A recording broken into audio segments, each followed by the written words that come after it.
Welcome to Founders Unplugged, hosted by Greg McCallum.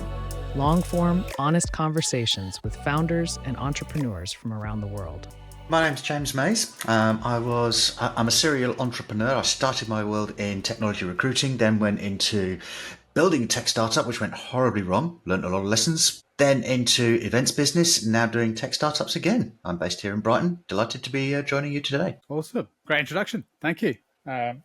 It's always interesting when I ask people to introduce themselves because everyone takes a different approach to it. So there's some that that will do a 20, 30 minute monologue. Others that will just go very concise. So I can tell you've done that before. I take the view that you're more of an expert at hosting these things. Therefore, you ask the questions that you think your audience will find interesting. Yeah. I'll try and skip to the bits that you want to go after. Just fast forward to the bit. Yeah. Fair enough. Absolutely. So yeah, I mean, look, obviously you alluded to the fact in your intro there that you're a multiple time founder. You've done it a couple of times. Some with success, some without. So I guess the obvious first question I really want, which I know we've talked about a little bit before when we spoke, not while being recorded. But the obvious question for me, and I think for everyone else, is what were those businesses? Like, take us back to that. So your first entrepreneurial endeavor, I guess. I'd be curious to sort of have you guide us through each of them and to bring us up to sort of the latest, I guess. I mean, if you really want to go back to the very first, it was as a teenager discovering that the local police force would sell off recovered stolen bikes. So my entrepreneurial juices started flowing when I realised I could buy bikes on the cheap and sell them to other students, turn a little bit of profit. Yeah. I mean, I'm glad you mentioned that because that's quite genius. Yeah. Apparently it's fairly common in most major cities. Police force can't return stolen bikes that they recovered, so they just sell them off and put the money in the police benevolent fund. Right. How more students don't know about this, I don't know, but I managed to turn a decent profit on it. They do now. You've probably just caused an epidemic of students just going out. Absolutely. Not that I have that big an audience, but you never know. No, that's great. Yeah. Okay. And so that was that the literal. I know this is maybe seems like an odd line of questioning, but was that literally the first entrepreneurial thing you'd ever done at that point? Yeah, absolutely. I was a teenager going through college.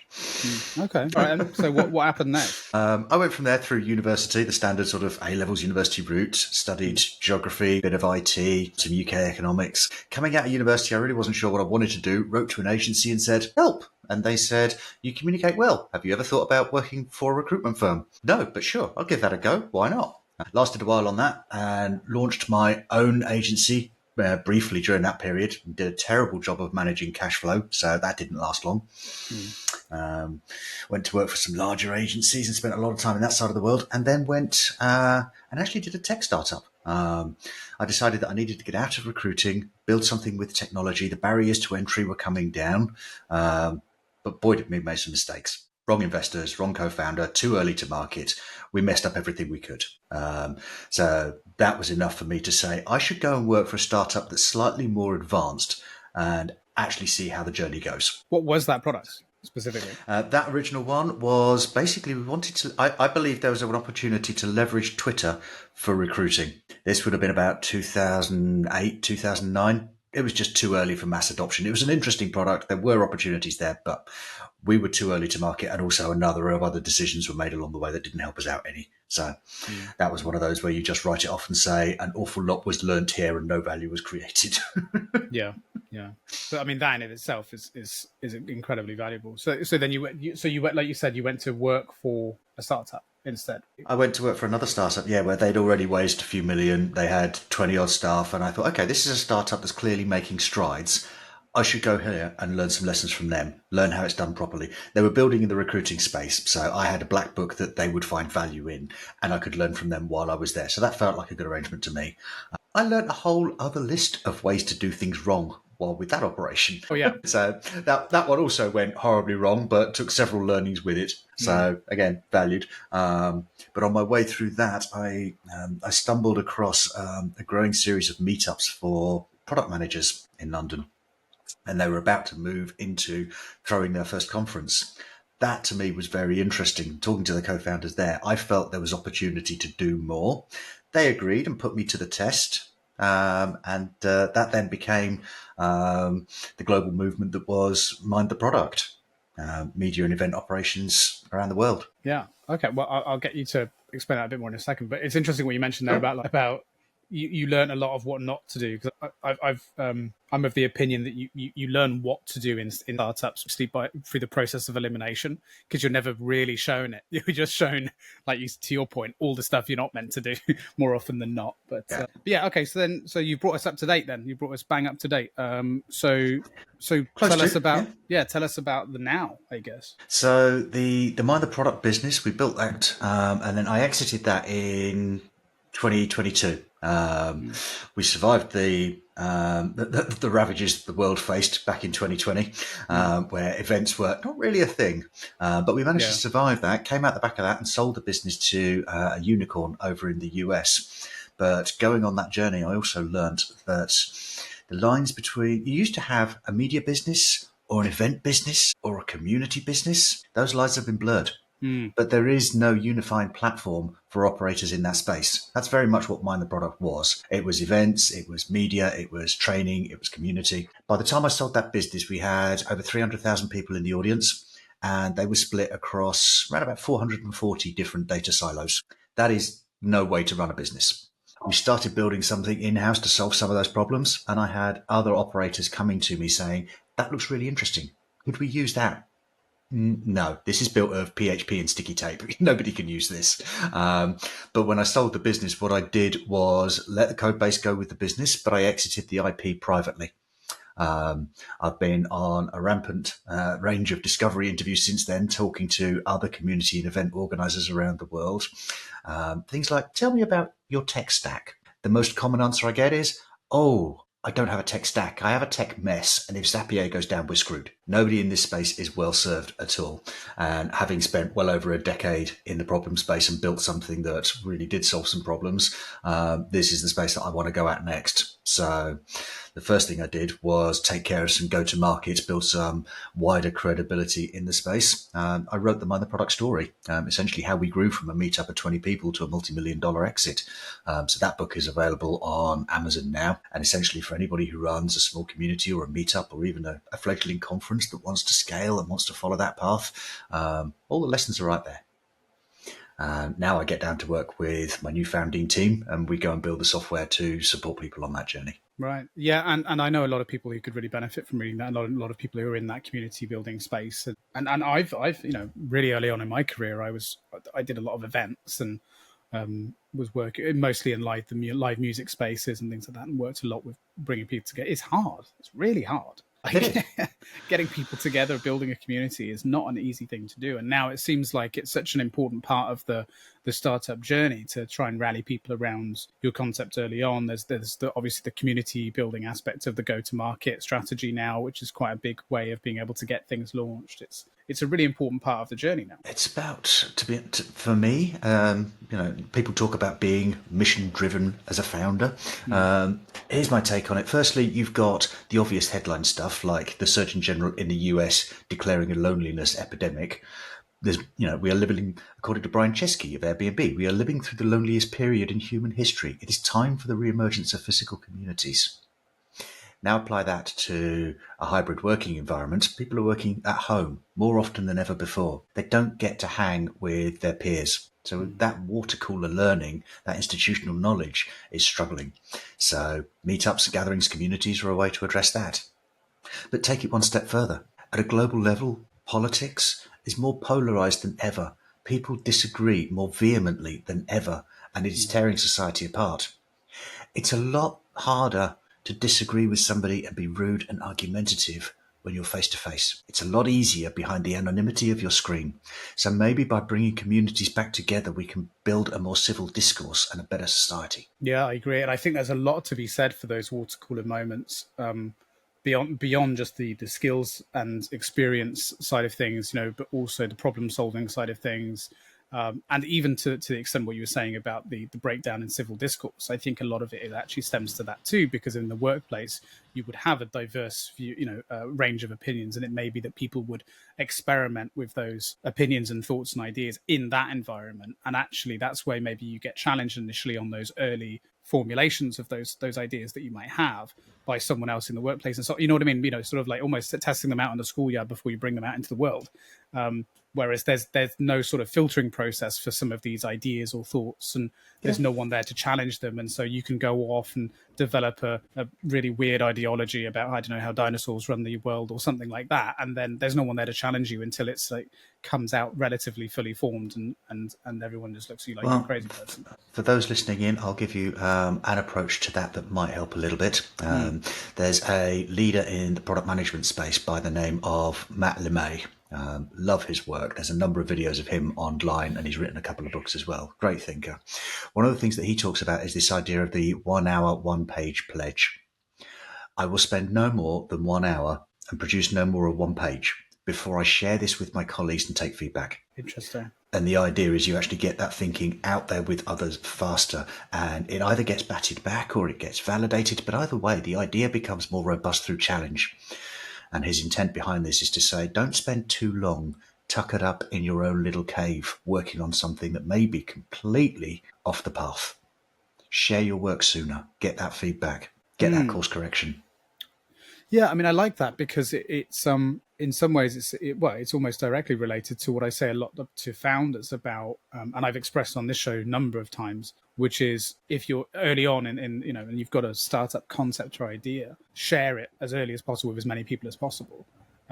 There's a lot of founders I speak to, especially young founders, first-time founders out there that are terrified to share their idea because they're worried someone's going to nick it and this, that, and the other. I'm just like, no, that's stupid. Don't worry about that. Just go out and share it because it might be terrible, or it might be good. It might have some elements of some great elements to it, but it needs further work. You're not going to know unless you share it. So I guess it really comes down to that similar philosophy. But I like that, absolutely, that concept. And one of the things that's been most empowering for us as a team is I've been doing some discovery calls on what I want to build with Rodeo, talking to prospective customers and saying, this is where we're looking at going. What do you think? What works? What doesn't? And one of the responses that I've had about 4 or 5 times now, this solves every problem we have. How soon could we have it? Would you consider an angel investor check from a prospective customer? Now, when you hear that as a founder, you know you're on the right path. That's validation that you don't hear very often. So that's been wonderful for me. But it would, there's also been a couple of points where people have fed back. This bit here, this bit serves no immediate purpose to us. Fantastic. Now I don't need to bother spending time and resources actually building something that you're not really interested in. There are so many other problems that we can solve. So yeah, that early discovery work is insanely valuable. How do you go about that without potentially eliciting some sort of bias? Because obviously you're very close to it. So how do you do that and speak to prospective customers without in some way trying to convince them to, or make them feel like in any way pressured because it's your idea, it's your product in sort of just, appeasing you? I mean, there's plenty of material out there in how to run a good discovery interview. So, we produced a lot of this material with my old business, Mind the Product. So if you've got listeners who are looking for that, then I'm going to suggest that they go and work through some of that material because it'll do a far better job of explaining it than I will here and now. But fundamentally, it's about not leading the witness and asking open questions. Yeah, I've always previously explained it as, to some extent, try and go out and disprove your thesis rather than going out there and trying to That's a great prove lens. it. Yeah, which is almost a scientific kind of approach, isn't it? It's like, okay, you've come up with a scientific thesis. Now go out there and do whatever you can to try and disprove that what you've come up with is accurate or has any weight to it, I suppose. Yeah, really interesting. And so tell me a bit more about where you guys are with all this. So are you still going through this discovery now, and you're still sort of building out There's a few more small bits of discovery that we want to do. In terms of the core proposition, we're absolutely nailed down on that. We're good. Right. But there's a couple of other tools in the space that are relatively new. So I want to do some discovery and ascertain from their users, what do you like and hate about these tools? Is there anything you see that they're missing? And just make sure we have a wide understanding of the landscape that we're operating in. Otherwise, my tech guys are hard at work on prototyping some stuff. We're talking about very much personal identifiable information. So whilst I love the idea with a lot of startups that you can launch your first thing really quick and get feedback, with this one, we need to be a little bit more cautious. There are data security and privacy issues at risk. We need to make sure that when we do launch, we've got the right things in place there. Otherwise, we could do ourselves lasting reputational damage. So that's hard at work. Meanwhile, I'm putting together the first angel round, which will be up on Seed Legals in the next few weeks, taking those first few checks in, which is predominantly they're aimed at engineers. Let's get stuff built now. We've spent enough time in discovering. The go-to-market book is out there. The reviews are in. So now we need to accelerate that build. So by the time this comes out, you'll be raising then, if it's in a couple of weeks from as soon as recording, so people can always check that out if they're interested in potential Absolutely. investing. Yeah. And if they want to reach out to me direct, I am incredibly easy to find on LinkedIn or the social platform of your choice, except Twitter. That one's dead to me. Okay, fair enough. May I ask why? I don't believe it's a safe platform anymore. Oh, really? Interesting. There are an awful lot of people who simply do not feel safe on that platform. The level of disinformation being shared on there, it's got to the point where it's leading to the worsening of society rather than the improving of society. Okay, That's not there are so many other choices out there that I could choose to give data to. Hi, a friendly reminder to share this episode with your network, like, and subscribe. And if you are feeling really supportive, please consider reviewing the show on the podcast platform of your choice. It all really helps support what we do. Thank you. Now back to the show. Yeah, that one I'm done. Okay. It's a shame because I was, as I mentioned earlier, one of my first startup projects was actually building something on the back of Twitter. Yeah, I think it's wonderful. Yeah, I think it's a wonderful platform. But I mean, isn't that the trade-off that you get to some extent by allowing people to have free reign? I mean, that's the extent that's the side effect, isn't it? If you just say, look, we're not going to treat you like children, you're adults, create whatever you want to create, say whatever you want to say. Isn't that just the side effects of having that, unfortunately, that people are going to abuse? Fortunately, there are always going to be some people who are unpleasant. And society as a whole deserves protections. I don't think we have to spoon feed society like children, but at the same time, incitement to riot, incitement to racial hatred, these are areas where protections do need to exist. Do they not exist on Twitter, on X at the moment? I was under the impression that, I mean, they seem to be falling away rapidly. Okay, but I mean that's breaking a law. So I mean, if free speech obviously goes over into a category where it breaks a law, then I mean we're already hearing about people being arrested, at least in the UK, for committing offences based on the way that they express themselves online, rightly or wrongly. That's a whole different thing. But I mean, if someone is inciting violence or inciting riots, so that it would be against the law. So they'd be punished for that. So are we not seeing that happen? Personally, I don't believe it's going in the right direction, and I chose to step away from that environment. Yeah. Fair enough. I mean, you've got to put yourselves in environments where you believe that you're getting the positive outcomes from it, right? And the same with groups of friends or people that you hang out with, right? You're not going to want to have toxic people around you, and you want to push them away. I mean, it's the same sort of thing. Right? We talked earlier about the idea that it is discourse is better when people are in person together. They are more polite. There is less polarization. Twitter is probably the pinnacle of polarized discourse in society right now. I want to contribute in a positive way to society. Twitter doesn't feel like it does that anymore. Fair enough. Yeah, it's a shame, isn't it? Because of, it is. I mean, how else do you do it? That's the thing I think about a lot. In terms of giving people the digital forum to have that digital town square, essentially. And how else do you do it? I don't necessarily have the answer to that one yet, but I'm certainly it's something that we're going to have to look at in a lot more detail as we explore with what we're building now. The idea of supporting conversations around events is a crucial thing. But again, the idea of bringing people together in personal, where that discourse tends to be dealt with a higher degree of respect. Yeah. Why do you think that is? Because it's easy to be rude to someone when you're not in their face. But the why? anonymity of sitting behind a screen. Why? Because what's the difference between in person? I mean, obviously there's anonymity, but what's the benefit of that anonymity compared to just being rude to someone to their face? I'm not clear on the psychological reasons why people's behaviour differs, but there's plenty of evidence around us that it does. Yeah. Is it potential? I don't know. Is it potential idiot? Maybe it's violence, right? Maybe that's what it is. Maybe it's just the potential of there being actual violence and harm to come to you. Maybe it's as simple as that from a psychological, almost a primal level. It's just like, well, you're not going to threaten someone or say something stupid in their face because you don't know how big they are. They might punch you in the face. I don't know. Maybe it's as simple as that. It could well be. Yeah. All I know is that I believe that as people building technology, we could do better, and I'd like to try. Fair enough.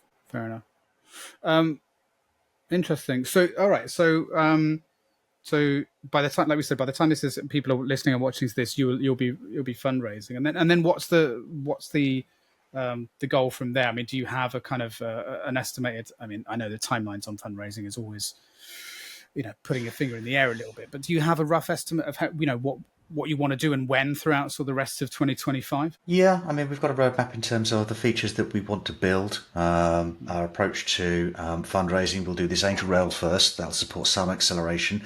Hopefully with that, we can build the evidence to take that forwards to a seed round.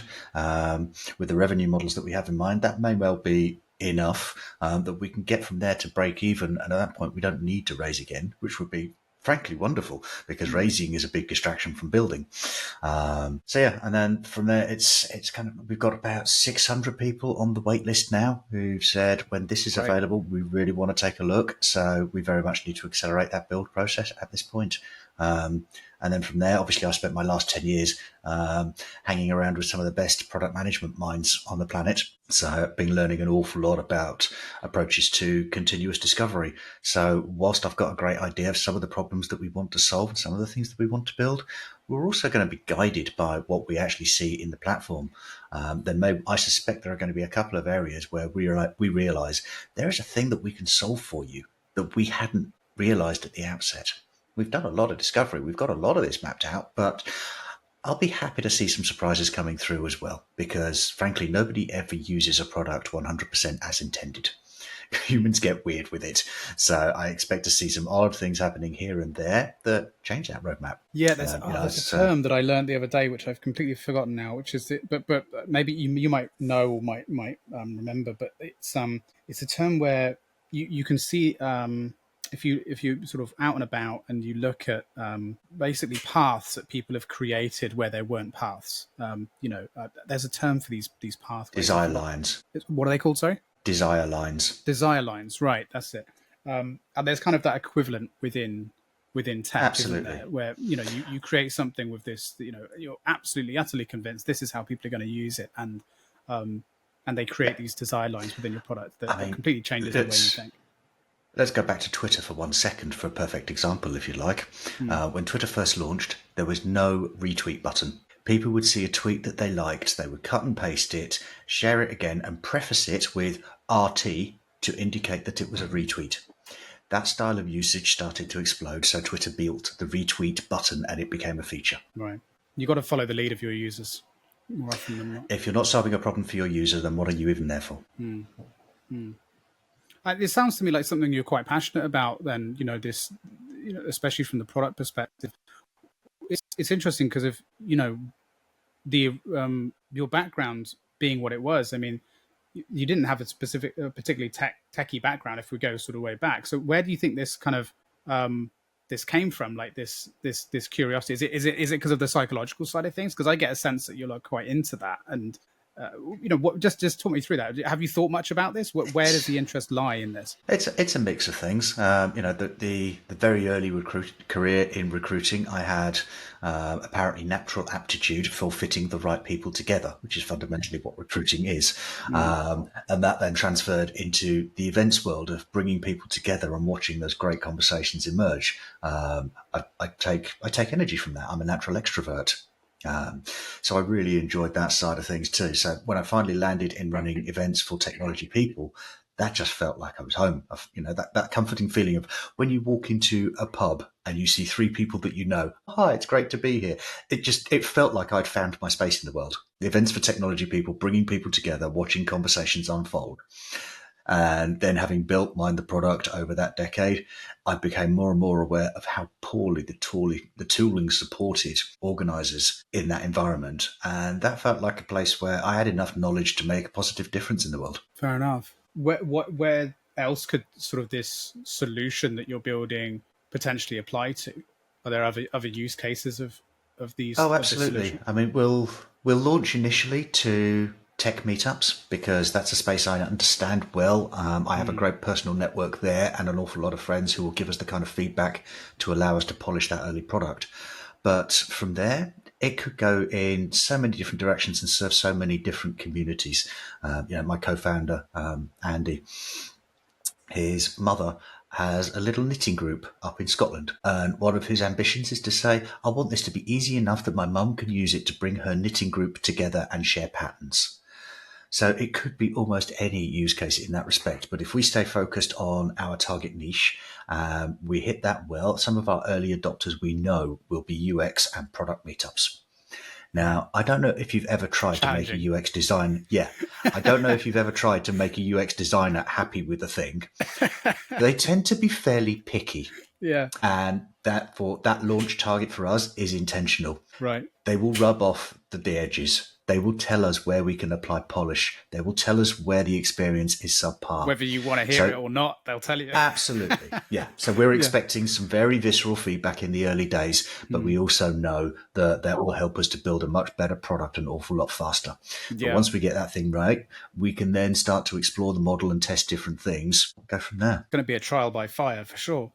Absolutely. Yeah, I would have that's it the no way to other do way. it. Life is a startups should be a full contact sport. And as my partner, Jana Basto, says on a number of occasions, no roadmap ever survives contact with reality. I like that. That's very good. I think I might steal that one. Yeah, she's got a few like that. I think her other was, your roadmap is a prototype for your strategy. Very true.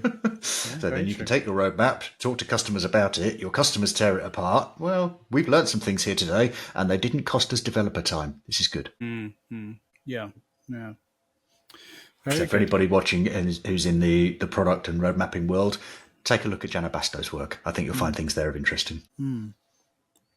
So let's take a step back a minute, if you don't mind. So you've obviously had that exit previously, and look, there's a lot of founders that I know listen to this show who are early on in their journey, and the exit is very much this sort of it's considered to be the holy grail sort of end goal of a lot of founder journeys, and you've been through it, and I've been lucky enough to have quite a few founders that have experienced one, maybe two or three exits at this point to talk about their particular experiences.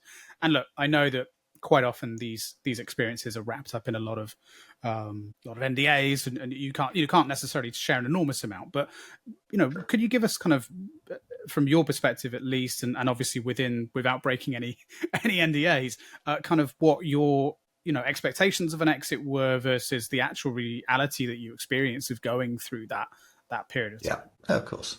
The first thing I'd say is that we weren't necessarily expecting to exit the business anytime soon. It was more a case of we were going to build a good business, but I also wanted to have in my back pocket a list of these are firms who may acquire us someday, maybe. So I knew 6 years in advance, I picked out the firm who eventually acquired us. And I actually made efforts to take them on the journey now and again so that they had some exposure to us, knew who we were, knew what the value was. That strategy worked out beautifully in the fullness of time. I can see with hindsight, that was a masterstroke. It wasn't intended that way at the time. We came out of COVID. The team was pretty burnt. We'd managed to survive. We were in good shape. So 2021, we started thinking about what does the future of the business look like? Is now the time to be considering an exit and become part of something bigger? So I tapped a few firms and said, we're looking at the future of the business. Is there some stuff we should go harder on? Is there other stuff we should sunset? As a trusted long-term partner of ours, I'd value your opinion. A number of them took the bait.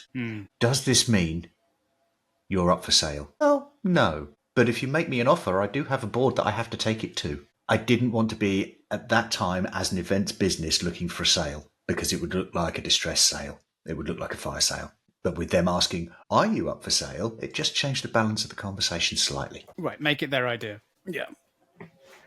Okay. And then what sort of transpired from there? How did the rest of that sort of pan out? We got 4 or 5 companies to the table showing some interest and eventually found one that we believed was the right partner.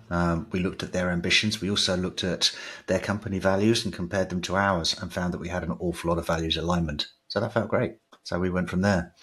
I think probably the actual negotiations and due diligence were tough, as you'd expect, but also, as you would expect, you've got a US software firm buying a UK-based events business two very different styles of firms. So due diligence was tough in terms of going through the data and understanding one another, but we got the deal across the line. Thanks to Mike at TechCrunch for the coverage of that. Lovely bit of PR for everybody involved. And then from there, I think the bit that we missed was going through that process. We became aware of how different these two firms were. That became more apparent when the deal was actually done. So on the one hand, you've got US culture, VC funded, very smooth revenue lines as you get with a SaaS business. And the other side, you have UK culture, bootstrapped business, very, very lumpy event revenues. Two businesses that could not be more different. So it took an awful lot of work to reconcile those aspects. When you say reconcile, then what do you mean by that? Get the teams working effectively together. Just build shared understanding of each other's context. Right. And credit to the acquirer. Credit to the acquirer on that part. One of the first things they did was saying, "We're having company kickoff soon. Why don't you bring the entire team over? Let's embed them fully and make sure that we all get to understand one another." That was a great way to start it off. But yeah, there was a huge gap, just a huge cultural gap that it took some real work. Yeah, well, to your earlier point about getting people to communicate and in the same room and chatting, right? That's how you get that understanding built. Yeah, and the due diligence process you kind of alluded to there being quite heavy. I mean, that's one that I hear a lot of from exited founders that's always way more intense and far longer than any that they had previously imagined. How long did that entire sort of process take? Probably a month or so. Oh, right, not too bad. It wasn't as bad as some I've heard of. Certainly, it was heavy, and it put some of the staff under some real pressure. But it wasn't as bad as some that I've heard of. I think probably one of the complications came in from on the negotiation side of things. The acquirer was US based, so they had a US law firm and a UK law firm. We had our UK law firm. Okay, when you've got three law firms in the mix, things are going to get complicated. Yeah. Bloody lawyers. Yeah. Yeah. I mean, what was the gag I heard the other day? Yeah, the lawyers are just going to delay this deal for long enough to justify their fees. The thing is, people say that as a joke, but I believe it to be 100% accurate. I mean, there's no smoke without fire, as they say. Right, exactly. Well, that's why when you said just over a month, I'm kind of shocked. Like the length of time I've heard some acquisitions go for is just insane. But I've heard some taking 6-9 months, but yeah, it wasn't that. and beyond. Like, but I guess it depends on the companies. It depends on all kinds of things, right? I mean, especially if you've got quite a young company that maybe hasn't done the best it could have with getting its ducks in a row, which obviously then adds a layer of complexity. Like they suddenly have to get things in order as well at the same time. So there's a whole load of factors there. I mentioned earlier one of the problems within Mind the Product was the technology stack. 300,000 members of the audience on 440 different silos. How do you do due diligence on 440 data silos? So yeah, that was a lot of tears in your eyes, I imagine. That's the one. An awful lot of Google spreadsheets and late nights. My goodness. And was it a straight up acquisition, or was it like an acqui-hire? Did you have to stay on for any amount of time afterwards? Most of the team stayed on. There are a couple of people who were already backing away at that time, so they continued with that. I stayed on for a period of time. Unfortunately, had to depart. Partially it was an intentional departure. I wanted to look at Rodeo and this next project, but partially also I was struggling a little and found out since that was because I had a brain tumor that was undiagnosed. Right, and this is what I wanted to ask you about next. This is a significant part of your story, and I remember, we spent a good amount of time talking about that when we first met. I mean, can you talk me, if you don't mind, sort of taking us back to that moment? Like, can you Sure. Take us back to when you found out about this? Yeah, I've been experiencing some headaches for a while, and a few other changes, and my doctors just said, it's migraines, keep taking the pills. And after a few months, I came to the conclusion that maybe it wasn't just that. What else could there be? I've worn glasses all my life, so I thought maybe it's just my spectacles causing problems. I'll go to an optician, get an eye test. The optician raised the alert and said, "You have inflamed optical discs, urgent referral." Went off to the hospital, some checks, MRI, and then 11 days later, brain surgery. That It's quickly. that quickly. It was a pretty traumatic experience to go from "I'm fine" to "I'm in brain surgery" in just Within the 11 span of days. like 2 weeks. Wow. Absolutely. And, running tech conferences around the world for technology leaders, you talk a lot about those big conferences about how to have tough conversations, like putting somebody on a disciplinary, or maybe we need to let some people go. Until you've told your 14-year-old daughter that daddy's got brain cancer, you don't know what a tough conversation is. It So just yeah, seems that was trivial in it comparison. was a pretty tough period. And then since then, it's been an immense period of self-discovery and change. These experiences changes you, and I've come out the stronger for sure. Well, of course, but I assume that, and from what I remember, the story didn't just end. They didn't just have the surgery, and then that was the end of the story, right? No, There I were. mean, If you are enjoying this episode and want to support the show, please like, subscribe with notifications turned on, and let us know your thoughts and opinions in the comments below. This lets YouTube know we are doing something right. Back to the show. I went in. I've always told people that I'm a little bit more robust than the average, and people sort of nod and smile and brush it off. And now I have proof points. They said, you're going to be after surgery. We pop out a skull fragment, take the tumor out, put the skull fragment back. You'll be on a high dependency ward for a week, and then you'll be on a regular ward for another week or two. So you can expect 3 weeks in hospital to recover before you're allowed to recover at home. I was discharged after 3 days. They did a full assessment and decided I was ready. Few weeks to recover from surgery. We started on combined radio and chemo. They usually do one at a time. In my case, they decided I was sufficiently fit and active that I could do radio and chemo at the same time, combined, for 6 weeks. And I was told, you will be so wiped out from this that you'll be at home on the sofa too tired to lift your arms. I'd also heard a number of people saying that keeping physically active in some way really helps mentally and really helps your body to process the toxins of the chemotherapy. So I was out twice a week running 5K on Brighton Beach. It was tough to do, but I think worthwhile. I came through it relatively unscathed. Then to the point where the radio stopped, the radiotherapy was complete, we moved on to the chemo. The brain fog from chemo is really quite special. But I was determined to keep moving things forward with Rodeo and support my co-founders. So I wrote my first book. That was the story of Mind the Product and the blueprint for any other meetup and conference organizers who want to find commercial sustainability and growth. So that was published late last year. And then treatment concluded. I got the all clear.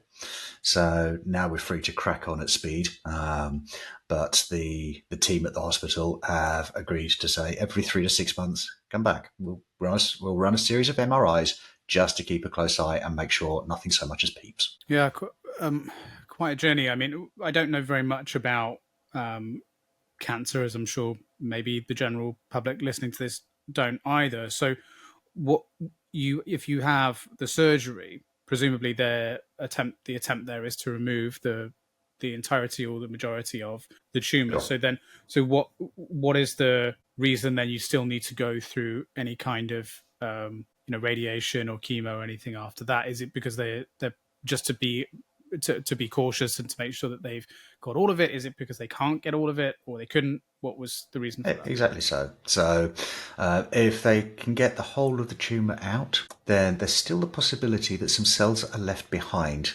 Right. And cells divide and multiply, so you get a new tumour. That's what the chemo is for. In the case of brains, you often find that the tumour has grown slightly into brain tissue in some way. Yeah, that would be incredibly dangerous to remove that. So they remove as much as they can on the table and then use radiotherapy to kill the bulk of whatever's left, and then chemo for the cleanup. That's as I understand it. In my case, they said, yours is a good case. We reckon we can get at least 70% out on the table and then hit the last bit with radio. In fact, the surgeon was phenomenal and managed to get over 90% out on the table. Wow. So a small chunk left that got hit with the radiotherapy, and then chemo for the mop up. So now we keep a close eye. I maintained a journal. So you can find, for anybody who's interested, you can find my Substack. I talked about the rituals and the approaches that I used to get me through that treatment, the mental approaches that I used to stay positive and get things done. And now what I'm doing is I've always liked to cook. So my side hobby now is gradually tuning my lifestyle to an anti-cancer lifestyle. Things like seeds, nuts, berries, we used to eat a lot more of. Nutritionalists generally agree, okay, these things have anti-cancer properties. Cool. How can I optimize my diet to have more of those? And then I continue to write about that on the Substack because frankly, that writing is good for your mental health. Yeah, absolutely. I had a very interesting guest on my show. Well, all my guests are interesting, but I had a lady, Beata, on my show. I think it was season 1, actually. It's going back a while. And the really interesting lady, I can send you the link afterwards if you want. She's a scientist. I can't remember specifically the name of the type of scientist she was, which is terrible, but working out in the States, and she was working on cancer treatments, and for very specific types of cancer. And she came up with a series of really interesting, very experimental treatments for cancers. And then not too long after sort of this discovery or series of discoveries, she was then diagnosed, almost insanely, with one of the very same types of cancers that she had been sort of researching. And obviously she had access to these early stage trial versions of these drugs that she'd been developing, and she was able to use that. But one of the things that really that she sort of delved into, which is a real shame as well, because the episode got really suppressed especially back then, because of YouTube was going through a funny time when it came out to information about science and stuff, where it was being really cautious, overly cautious, and just suppressing everything that talked about medical science. Which when it came out, you'll know why. But her approach to it was, she was like, look, I'm a scientist. I know how cancer grows and what it needs in order to grow. It needs sugar. Right, that's one of its main sort of nutrients, I guess. And I'm probably butchering entirely what she's saying, but something along these lines. And so she was like, look, I decided to remove especially refined sugars from my diet, and that was a major part of it. And she attributed that largely to the reason why she was able to go into remission and full recovery and all that sort of stuff.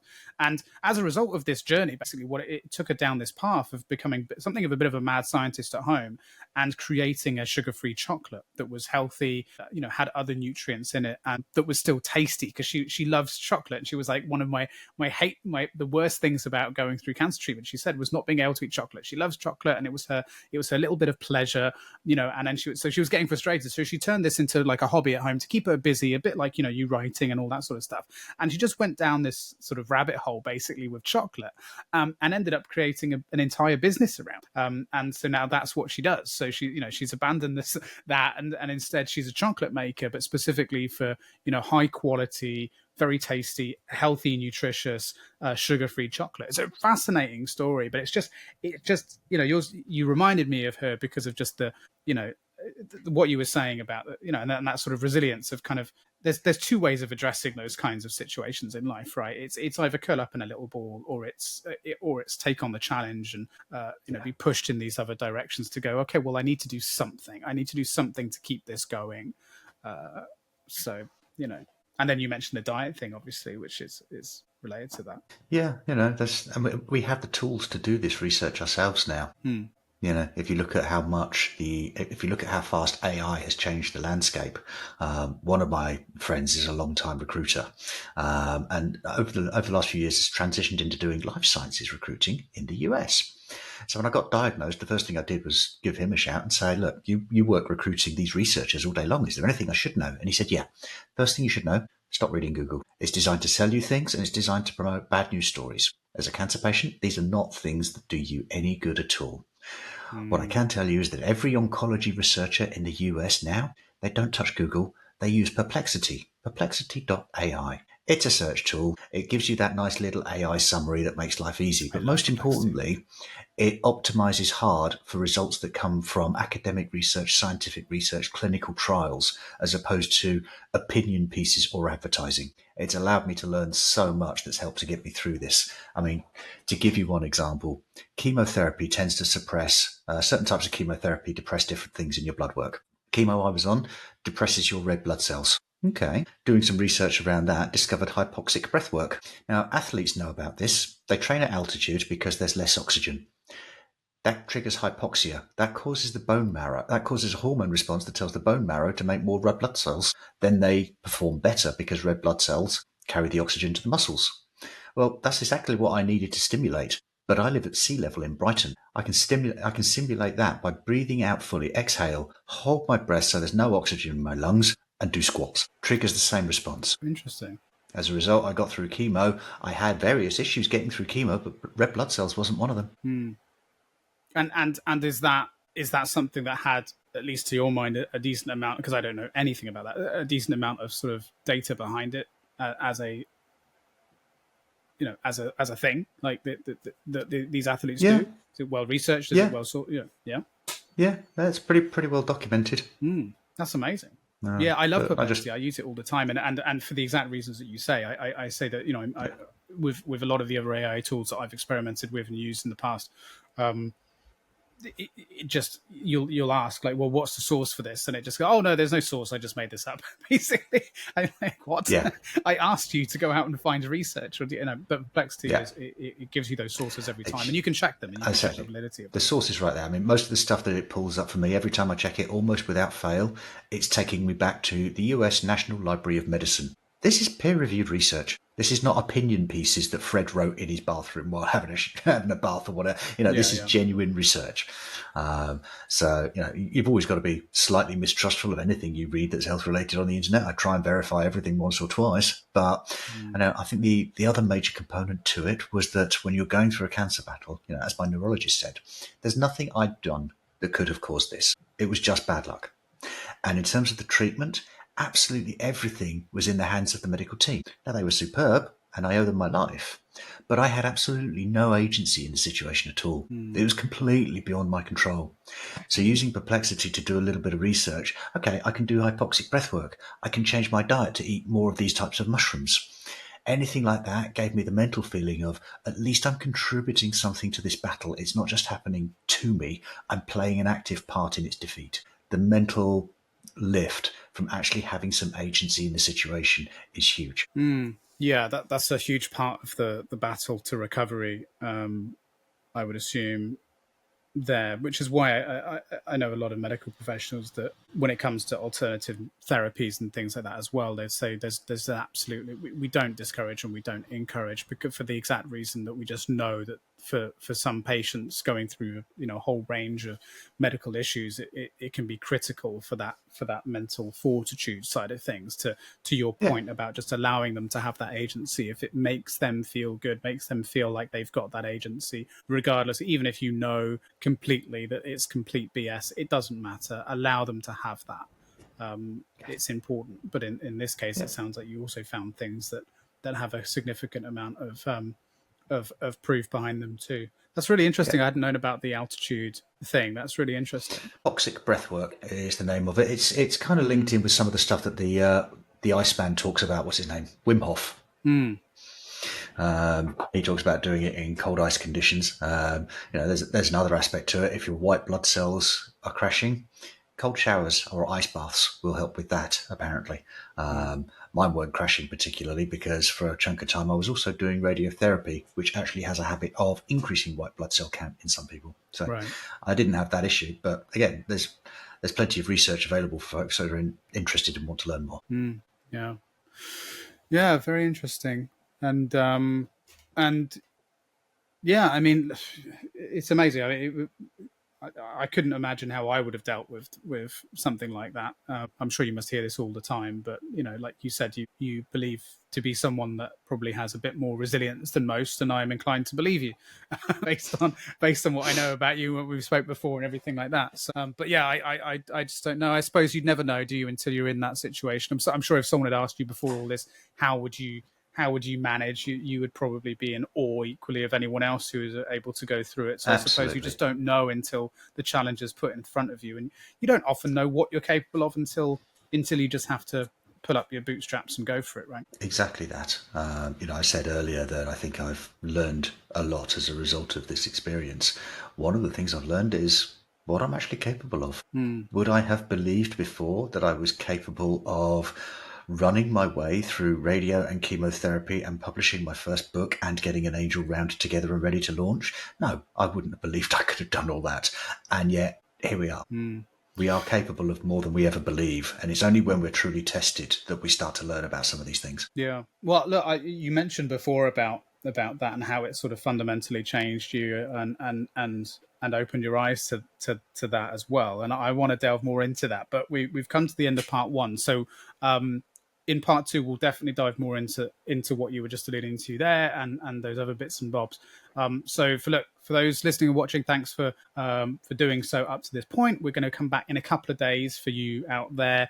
So make sure you're subscribed, notifications turned on, and all that nonsense. And we'll be back with James in a couple of days' time at the usual times. And for James and I, we're just gonna have a quick break, and then we'll be back. So thank you, everyone, and see you in part two. Thank you for listening and/or watching. Subscribe with notifications turned on to get notified when part 2 comes out. While you wait, please join in the conversation in the comments below.